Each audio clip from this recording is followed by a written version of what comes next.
వాగ్దాన సందేశం సమూయేలు 2వ గ్రంథం 22వ అధ్యాయం 17వ వచనం. నన్ను పట్టుకొనెను.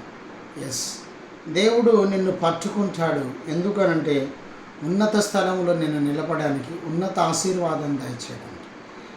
ప్రభు నిన్ను పట్టుకుంటే నిన్ను ఉన్నత స్థలంలో ఉంచుతాడు. ఆయన ఉన్నత స్థలంలో నుండి నీ చేయి పట్టుకుంటున్నాడు. ఈరోజు నువ్వు పడిపోతున్నావా? ఈరోజు నిన్ను పట్టుకుంటున్నాడు.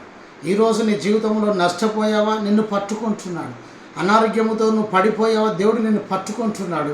ఎందుకంటే ఉన్నత స్థలంలో నిన్ను నిలబెట్టడానికి ప్రభు నిన్ను పట్టుకొని ఉన్నాడు. ఆమేన్. మత్తయి సువార్త 14, 26, 27 వచనాలు చూస్తే పేతురు నీటిలో మునిగిపోతున్నప్పుడు ప్రభు ఆయన చేయి పట్టుకుని పైకి లేపట్టి, అల్ప విశ్వాసి ఎందుకు సందేహపడితేవని ఆయన మాట్లాడు. అదే దేవుడు నిన్ను పట్టుకొనిచున్నాడు ఉన్నత స్థలంలో నేను నిలపడానికి. ప్రభు ఇచ్చి వాక్యం దీవించిన గాక.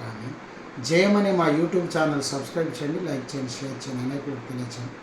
మీ ప్రార్థన అవసరం మాకు కాల్ చేయండి. మా cell number 9948930321. Praise the lord. God bless you. ప్రభువును దీవించిన గాక.